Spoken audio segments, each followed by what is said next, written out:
একটা কথা চিন্তা করে দেখেন, রাত দিন 24 ঘন্টার ভিতরে 1440 মিনিটে রাত দিন 24 ঘন্টা হয়। তার ভিতরে ফজরের নামাজ 4 রাকাত, 2 রাকাত সুন্নত, 2 রাকাত ফরজ পড়তে 10 মিনিট টাইম লাগে। জোহরের নামাজ 12 রাকাত পড়ি না আমরা, 10 রাকাত পড়ি, হ্যাঁ 20 মিনিট টাইম লাগে। মাগরিবের নামাজ 7 রাকাত পড়ি না আমরা, 5 রাকাত পড়ি, 10 মিনিট টাইম লাগে। হ্যাঁ আসরের নামাজ 8 রাকাত পড়ি আমরা, 4 রাকাত, ধরেন যে 10 মিনিট টাইম লাগে। এশারের নামাজ 17 রাকাত পড়ি আমরা, 9 রাকাত, ধরেন যে 25 মিনিট টাইম লাগে। তাহলে মোট 75 মিনিট, মোট 75 মিনিট টাইম লাগে। রাত দিন 24 ঘন্টা 1440 মিনিটে হয়। 5 ওয়াক্ত নামাজ পড়তে 75 মিনিট টাইম লাগে, আর 1365 মিনিট থাইকাই যায়। 1440 মিনিটের ভিতরে রাত দিন 24 ঘন্টার ভিতরে 75 মিনিট সোয়া ঘন্টায় আমরা আল্লাহকে দেই না। তারপরে আমরা ফির নিজেকে ইমানদার বলে দাবি করি, নিজেকে মুসলমান বলে দাবি করি, নিজেকে আল্লাহর গোলাম বলে দাবি করি, নিজেকে আল্লাহর গোলাম বলে দাবি করি। তারপরে ফির আল্লাহর উপরে লোকমা লাগাই, আল্লাহর ভুল ধরি। কেমন? এই যে দেখেন চুরুয়া বাখরা উচ্ছেদ হয়ে গেল, পানবাড়ির ওই সাইডে উচ্ছেদ হয়ে গেল, পুরানা পানবাড়ি মসজিদ যেটা ওই সাইডে উচ্ছেদ হয়ে গেল।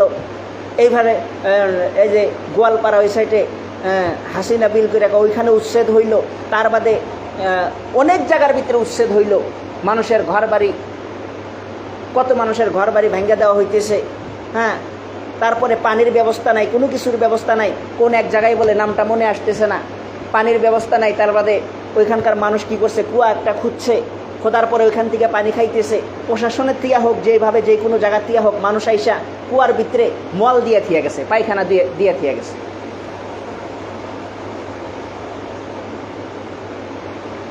কি জুলুম চলতেছে মুসলমানের উপরে। আল্লাহর উপরে আমরা লোকমা লাগাই, আল্লাহ কি দেখে না? মুসলমানের উপরে যে লোকমা এরকম যে নির্যাতন হইতেছে, মুসলমানের উপরে যে এত জুলুম চলতেছে, আল্লাহ কি দেখে না? এটা আমরা আল্লাহর উপরে লোকমা লাগাই, আল্লাহ কিছু হয়ে দেখে না? অনেক মানুষ কয়, রাস্তা দিয়ে গেটি গ্রামে ঢুকলেও অনেক মানুষে জিজ্ঞাসা করে, হুজুর আচ্ছা এই যে মানুষ যে এত নির্যাতিত হইতেছে, এত জুলুমের ভিতরে যে গ্রেফতার মুসলমান, আল্লাহ কিনা দেখে না? এগুলা কি আল্লাহর চোখে পড়ে না? মহতরম দোস্ত বুজুর্গ, 10-12 বছর আগের কথা। পাকিস্তানের বহুত বড় একজন আলিম, দাঈ ইলাল্লাহ, হ্যাঁ বহুত বড় একজন আলিম মাওলানা তারিক জামিল দামাত বারকাতুহুম আলাই, উনি স্বপ্নে যুগে নবীকে দেখছেন, বহুবার স্বপ্নে দেখছেন। এখনো বাইসা আছেন, আল্লাহ তাআলা হায়াতে বরকত দান করুক। বহুবার নবীকে স্বপ্নে যুগে দেখছেন।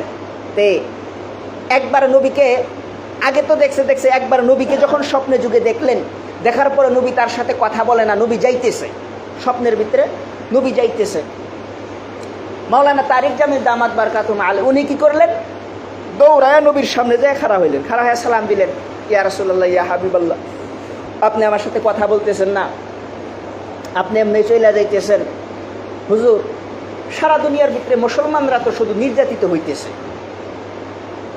মুসলমানরা তো জালিমের জুলুমে গ্রেফতার। মাওলানা তারিক জামিল নবীকে বলতেছে।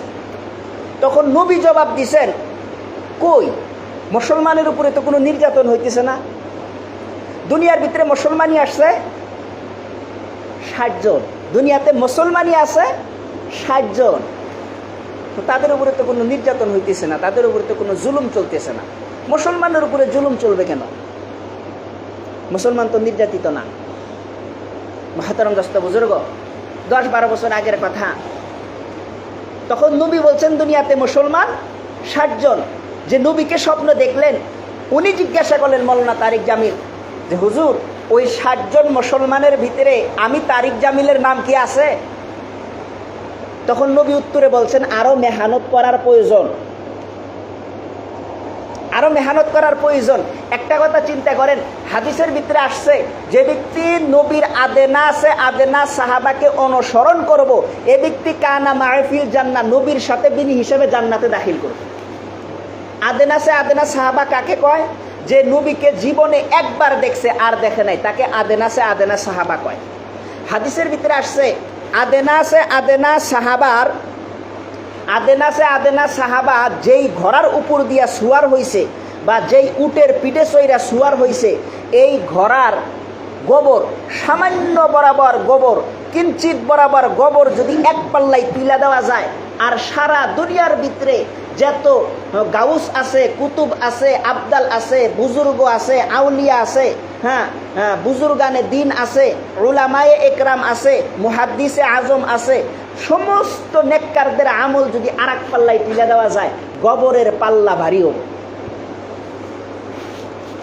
চিন্তা করে দেখেন, আদেনা সাহাবা যেই গড়ার উপরে সুয়ার হয়েছে, সেই গড়ার সামান্যটুক গোবর এক পাল্লাই, আর সমস্ত বুজুর্গর আমল আর এক পাল্লাই। গোবরের পাল্লা ভারী, আমলের পাল্লা উপরে।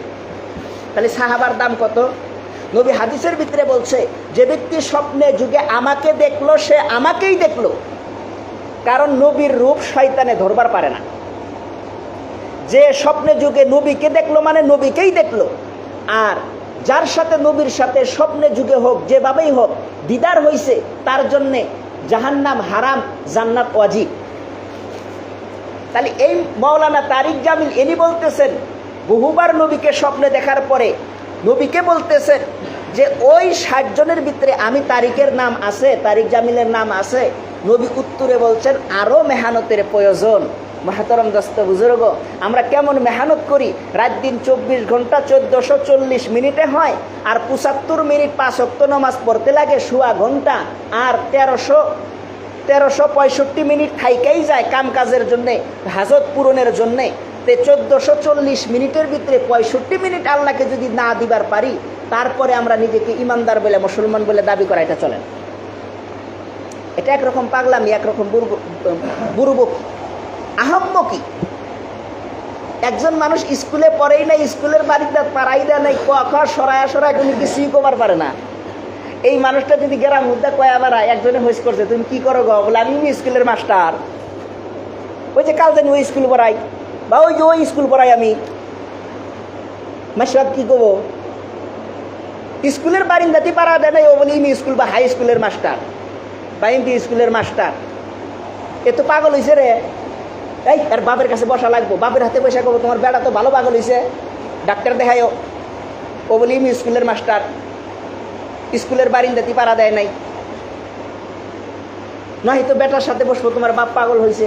বেটা যদি থাকে, বাপ যদি এরকম কথা বলে, তুমি হতরম দস্ত বুজুর্গ, যেরকম নিজে স্কুলে না পড়া, কোনো ডিগ্রি না নিয়া, মেট্রিক দিয়ে আয়ে যে কোনো ডিগ্রি না নিয়া নিজেকে স্কুলের মাস্টার বইলা দাবি করা যায় না, ওরকম আল্লাহর হুকুম না মাইনা, নবীর তরিকায় না চইলা নিজেকে মুসলমান বইলা দাবি করা, এটাও চলে না। এটাও একরকম পাগলামি, এটাও একরকম পাগলামি। আল্লাহর উপরে লোকমা লাগাইতেছি, আল্লাহকে ভুল ধরতেছি। আল্লাহ কি এগুলো চেন না? যেগুলা কুফুরি বাক্য। আল্লাহর উপরে লোকমা লাগানো, এটা কুফুরি বাক্য। আল্লাহ কি এগুলো দেখে না? আল্লাহর চোখে কি এগুলা পড়ে না? বা আল্লাহ কি আমার চোখে দেখে না? মাহতারাম দোস্ত বুজুর্গ, আল্লাহর উপরে লোকমা লাগানো, আল্লাহকে ভুল ধরা, এগুলা হলো কুফুরি। আর যে কুফুরি করে সে কি ইমানদার থাকে? সে তো ইমানদার থাকে না। কিন্তু আমরা আল্লাহর উপরে লোকমা লাগাই, সৃষ্টি এবং স্রষ্টার মাঝে আমরা সমতা বুঝাই। সৃষ্টি এবং স্রষ্টার মাঝে সমতা বুঝানো, এটাই তো শিরকের বাহন।